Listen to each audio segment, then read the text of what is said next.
Hello dear students, आपका अपने channel the nation institute में स्वागत है। आइए आज हम लोग क्वेश्चन नंबर 6 देखते हैं। ऋजुरेखीय पथ पर गति का ये क्वेश्चन नंबर न्यूमेरिकल नंबर 6 है। कह रहा एक कार एक सीधी समतल सड़क पर एक समान त्वरण से विराम से चलते हुए, कहाँ से? विराम से। अब विराम से कोई चीज चलेगी तो उसका शुरू में तो विराम में थी तो प्रारंभिक वेग शून्य हो जाएगा। तो जब भी सवाल में कह देगा विराम से तो प्रारंभिक वेग उसका क्या होगा? शून्य, क्योंकि शुरू में वो विराम में थी। तो विराम से चलते हुए 25 सेकंड में, समय कितना? 25 सेकंड में 180 किलोमीटर प्रति घंटा की चाल अर्जित कर लेती है। तो इस अंतराल में कार द्वारा चली गई दूरी की गणना कीजिए। लग रहा है फरारी उरारी है। 180 किलोमीटर प्रति घंटा का चाल नॉर्मल कार तो नहीं पकड़ पाएगी, ये कोनो हैविया कार होगी तब पकड़ पाएगी। तो चलिए खैर कोई भी कार हो, हम लोग को सवाल लगाना है। तो हम लोग क्या करेंगे, एक कार सीधी समतल सड़क पर, तो कहाँ से चल रही? वो विराम से चल रही है। तो प्रारंभिक वेग, जब इसका हल करेंगे हम तो इसमें लिखेंगे प्रारंभिक वेग, प्रारंभिक वेग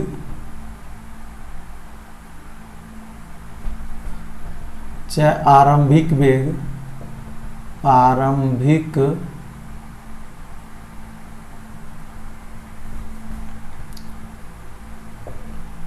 प्रारंभिक वेग u बराबर, प्रारंभिक वेग u बराबर 0 मीटर प्रति सेकेंड और अंतिम वेग मतलब अंतिम स्पीड इसकी 180 किलोमीटर प्रति घंटा है।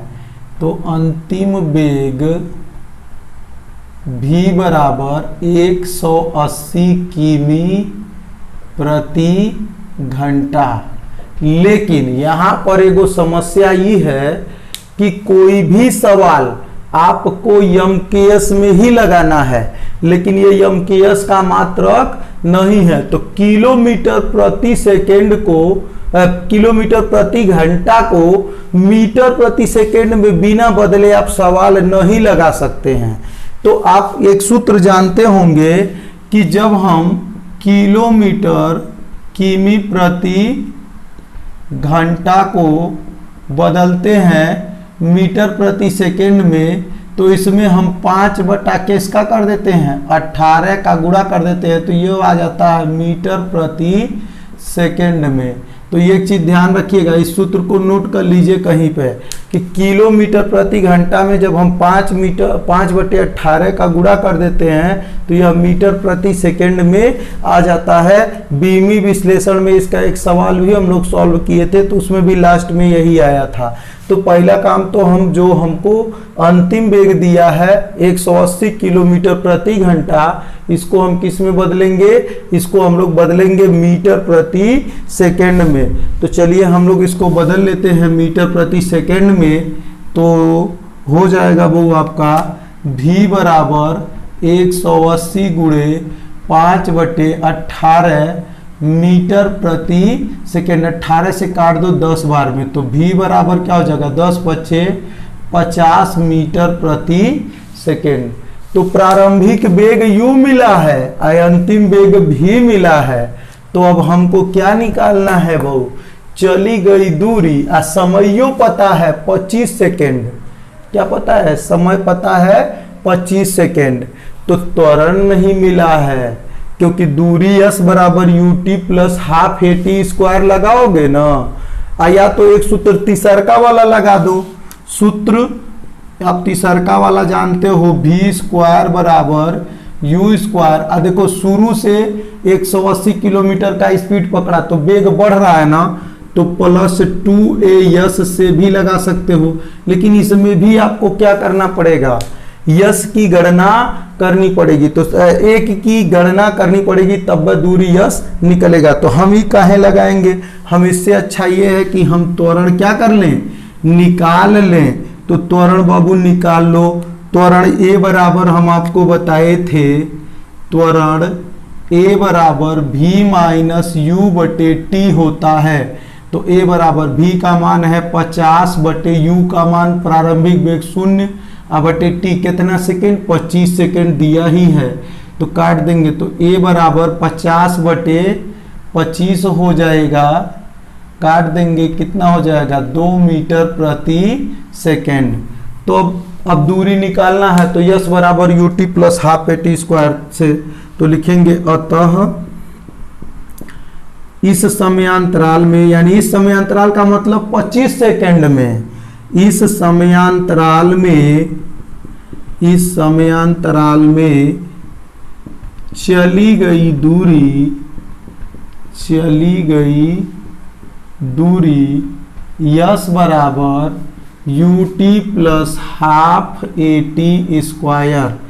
तो यस बराबर ut, प्रारंभिक वेग कितना है 0 गुणे t का मान 25 अब प्लस हाफ, a का मान कितना है वो 2 गुणे t स्क्वायर, तो 25 का वर्ग कितना हो जाएगा 25 का वर्ग। तो यस बराबर ये 0 हो जाएगा तो इसको लिख नहीं रहे हैं, आइए 2 से 2 कट जाएगा तो ये कितना हो जाएगा 0 प्लस ये तो कट ही गया 25 का वर्ग 625।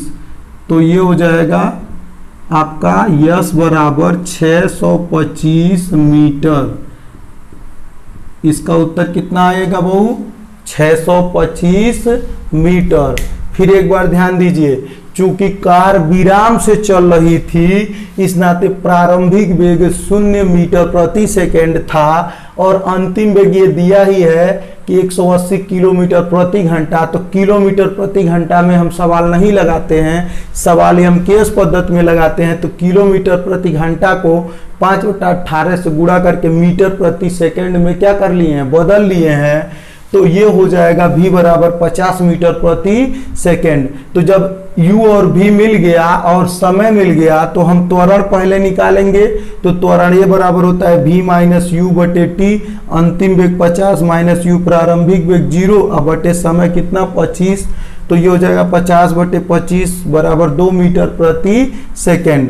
तो इस समयांतराल में चली गई दूरी यस बराबर ut plus half at square लगा देंगे, u का मान 0 रख देंगे, t का मान 25 प्लस हाफ a का मान 2 ये है तो a t स्क्वायर 25 का वर्ग। तो इस तरीके से आपका इस समयांतराल में चली गई दूरी कार द्वारा कितनी हो जाएगी 625 मीटर प्रति सेकेंड। आप लोग चाहें तो इसका स्क्रीनशॉट भी ले सकते हैं, अन्यथा आप लोग को सारा का सारा पीडीएफ जो है साफ एवं सुथरा सुंदर नोट्स के रूप में पीडीएफ के फॉर्म में आप लोग को फ्री ऑफ कास्ट बिना किसी पैसे के मेरे द्वारा उपलब्ध कराया जाएगा। तो आप मुझे मैसेज कर सकते हैं, डिस्क्रिप्शन बॉक्स में मेरा नंबर मिल जाएगा आपको, ठीक है ना। और तमाम वीडियो में, अगर इस वीडियो में ना नंबर मिले तो बहुत सारे वीडियो हैं उनको भी देखिएगा, उन सब में आपको नंबर मिल जाएगा। तो नंबर पे मेरे व्हाट्सअप करेंगे, मैं आपको सेंड कर दूंगा। शुरू से लेकर के एकदम चैप्टर 1 से लेकर चैप्टर जितना भी पढ़ाया है उसका सबका पीडीएफ, नोट्स थियरी का भी और न्यूमेरिकल का भी 1 बाय 1 सारा कंप्लीट नोट भेज दिया जाएगा। क्वेश्चन नंबर आप लोग का 8 है, कह रहा एक गेंद एक मीनार की चोटी से 20 मीटर प्रति सेकंड ऊर्ध्वाधर ऊपर की ओर फेंकी गई तथा फेंकने के 5 सेकंड बाद वह पृथ्वी से टकराती है, तो मीनार की ऊंचाई की गणना कीजिए तथा यह भी बताइए कि गेंद का वेग टकराते समय वेग क्या था। तो सबसे पहले तो आपको ये यहाँ ध्यान देना है, सबसे पहले आप लोग को यहाँ पर यह ध्यान देना है कि गेंद जो है मीनार की चोटी से जो फेंकी गई गेंद है वो कहाँ जा रही है। तो यहाँ से नीचे आना है इसको फाइनली, लेकिन फेंकी किधर जा रही है वो ऊपर की ओर। तो जब गेंद को ऊपर फेंका जा रहा है और उसकी गति हमको नीचे की ओर ज्ञात करनी है तो हम इसका डायरेक्शन मोड़ देंगे, क्योंकि आना इसको किधर है नीचे की ओर, तो इसका वेग ऊपर है। तो अगर हम नीचे की ओर अगर इसका वेग देखेंगे तो जो यह वेग है इस वेग का जो वेक्टर है वो नीचे की ओर जब करेंगे तीर तो वह ऋणात्मक चिन्ह के साथ हो जाएगा। तो इसी नाते आपको ये ऊपर जा रही है तो आप इसको घुमा के नीचे ले आइए, क्योंकि कुछ दूर ऊपर जा करके फिर आएगी किधर नीचे ही आएगी। तो आपको यहां से नीचे अगर इसको ले आना है तो इसका वेग हम क्या ले लेंगे ऋणात्मक। क्यों? क्योंकि वेग ऊपर है, हमको विपरीत दिशा में लेना है। गति किधर हो रही है, जैसे फेंका ऊपर, यहाँ चोटिया पर से फेंका ऊपर, आ गई चोटिया से नीचे, तो आई किधर, नीचे, तो गति हो रही है नीचे की तरफ, लेकिन फेंका कौन हो रहा है, ऊपर की ओर। तो अगर वेग हम ऊपर की ओर प्लस में ले लेंगे तो ऊपर की गति को बताएगा, लेकिन हमको नीचे की गति, इसकी ऊंचाई निकालनी है। तो हमको मान लेते हैं, माना मीनार की ऊंचाई h है, तो यहां से फेंकेगा तो यही न गिरेगा, भले ही ऊपर से जाकर के फिर नीचे आएगा, लेकिन आएगा कहां पर, पृथ्वी तल पर, इसके मीनार के अधरवे के पास में आएगा ना। तो एक चीज आप लोग जान लीजिए, यहां चोटी पर से आएगा यहां तक, भले ही ऊपर जाकर के फिर आएगा, तो उससे हमको कोई मतलब नहीं है।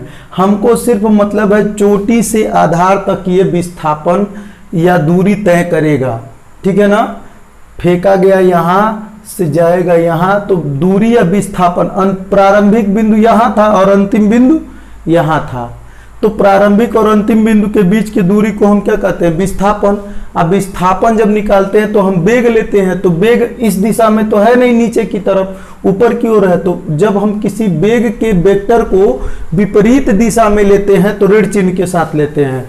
तो यहां पर आप ध्यान दीजिएगा, ठीक है। माना, पहले आप हल करेंगे तो लिखेंगे, माना मीनार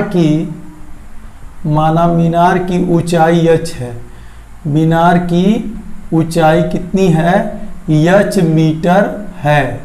तो जब मीनार की ऊंचाई h मीटर है तो h बराबर, हमको h ज्ञात करना है, h बराबर क्या होता है, ut। और जब नीचे आएगा तो वेगवा बढ़ेगा, गुरुत्वाकर्षण के कारण कोई वस्तु जब नीचे आती है तो उसका स्पीड क्या होता है, उसका वेग, वेलोसिटी बढ़ता है।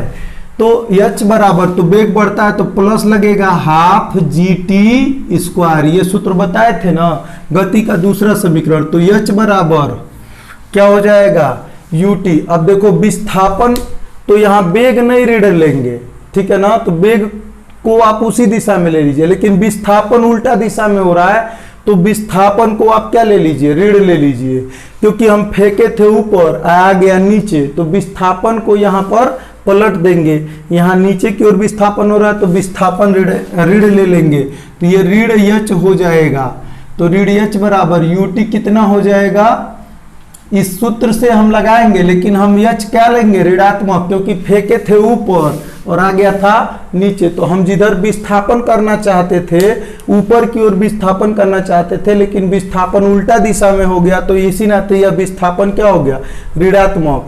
जैसे तुम कहीं जाओ कमाने, कमा करके पैसा लाने के बजाय कर्जा लेकर के खा के आओ, तो वही होगा, फेंकना चाह रहा था ऊपर, तो ऊपर फेंका होता तो धन में होता, लेकिन उल्टे आ गया नीचे, तो विस्थापन हो गया ऋण में।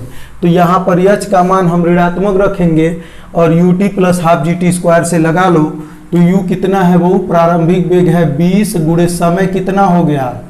अगर हम विस्थापन के वेक्टर को भी पलटते तो भी ऋणात्मक होता, तो चाहे विस्थापन वेग के वेक्टर को पलटिए तो ऋणात्मक होगा, चाहे ये विस्थापन को पलटिए। तो हम वेग ऊपर जा रहा है तो जाने दे रहे हैं, विस्थापन विपरीत दिशा में है तो विस्थापन के वेक्टर को पलट करके ऋणात्मक लिख देते हैं। तो यहाँ पर -h लिख दिए, t समय कितना है 5 सेकेंड, अब प्लस हाफ g का मान है 9.8 गुणे t का मान है 5 सेकेंड, तो ये निकल करके आ गया -h बराबर, ठीक है, 5 गुणे 20 25 100, अब प्लस हाफ GT²। 1 मिनट, यहाँ पर जो सूत्र होगा वो, जब हम ऊपर की ओर फेंक रहे हैं तो वेग घटेगा ना, जब ऊपर आप फेंकेंगे तो जो 20 मीटर वेगवा दिए हैं वो घटेगा, है तो भले नीचे आ रहा है, उससे कोई मतलब, हम फेंक रहे हैं ऊपर, तो यहाँ सूत्र में आप क्या लगा दीजिएगा, माइनस लगा दीजिएगा, प्लस नहीं लगेगा, तो यहाँ पर माइनस लगेगा, तो ये हो जाएगा माइनस हाफ और g का मान 9.8 गुणे 5 में 25, तो -h बराबर 100 और माइनस ये काट देंगे 4.9 हो जाएगा, 25 का गुणा कर देंगे तो आपका हो जाएगा 25 चौका 100, 25 25 125 में से 25 का 0.1 भाग घटा देंगे 122.5 आ जाएगा। जब 25 का 4.9 में गुणा करेंगे तो 122.5 आ जाएगा। तो -h बराबर ये हो जाएगा 100 और माइनस अब ये देखो ये प्लस में है ये माइनस में है, तो माइनस वाला घट जाएगा, तो 122.5 में से 100 घट जाएगा तो माइनस वाला बचेगा -22.5। दोनों पक्षों में माइनस है, कट जाएगा, तो h बराबर क्या हो जाएगा 22.5 मीटर।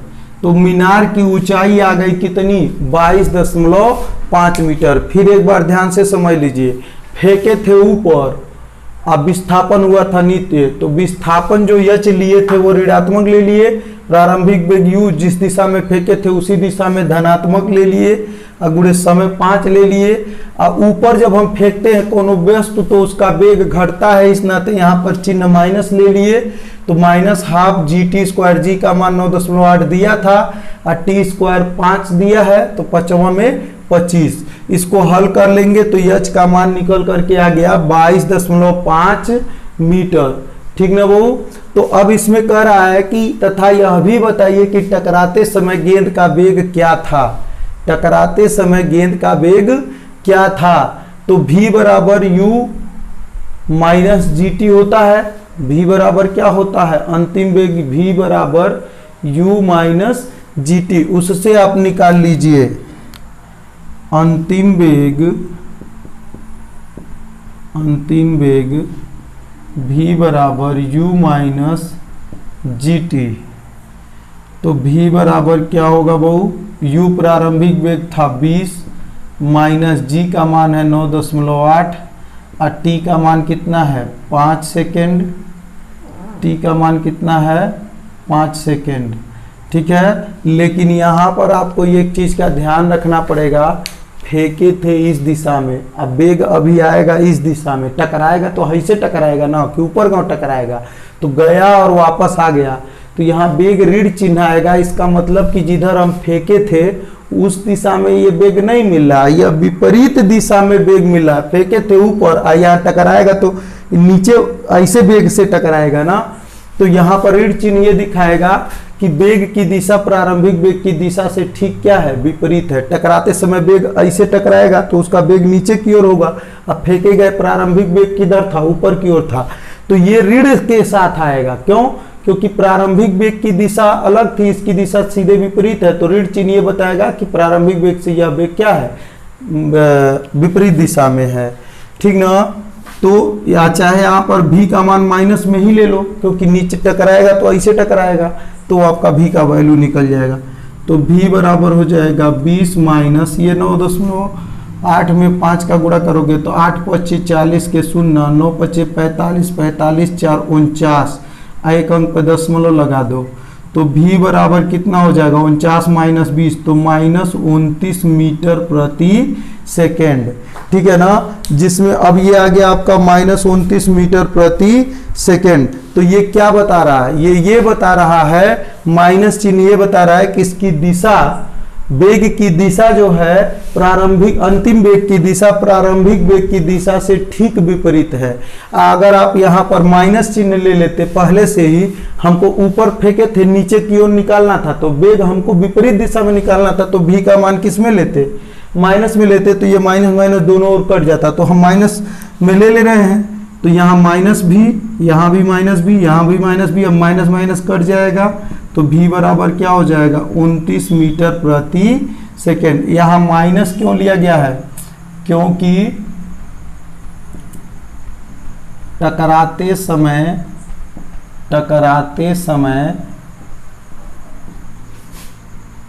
गेंद के वेग की दिशा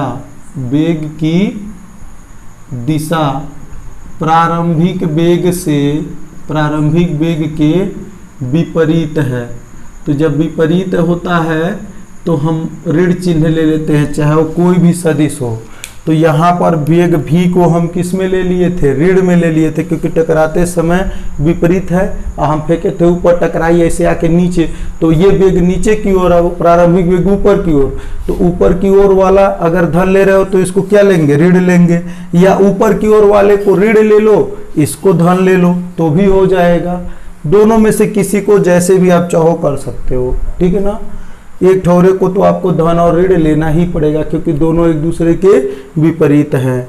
ठीक है ना, तो ये हो जाएगा आपका ऐसे भी आप लगा सकते हो, और या आप ऐसे लगा सकते हो अंतिम वेग v बराबर u, और जब ऊपर की ओर फेंक रहा है, ठीक है, और ऊपर की ओर फेंक रहा है तो इसको आप पॉजिटिव ले रहे हो, ठीक है, तो u, और जब ऊपर की ओर फेंक रहा है तो माइनस gt।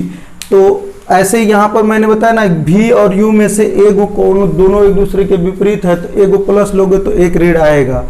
तो चाहे u और v में से आप देख लो किसको आप प्लस लोगे, और फिर नियम भी आपको बदलना पड़ेगा कि किस तरीके से नीचे से ऊपर जा रहा है, ऊपर से नीचे जा रहा है, उस तरीके से प्लस और माइनस का चिन्ह भी देखना पड़ेगा। जब भी हम ऊपर फेंकते हैं तो वेग घटता है, तो हम यहाँ ऊपर की ओर वेग लिए हैं पॉजिटिव में, ऊपर की ओर माइनस चिन्ह लगा दिए हैं, वेग घट रहा है। और जो v था अंतिम वेग आ रहा था नीचे की ओर, तो नीचे की ओर आ रहा था, तो इस नाते इसको v को क्या कर लिए थे, माइनस में ले लिए थे। ठीक है, उम्मीद है कि ये सवाल आप लोग को समझ में आ गया होगा। ठीक है।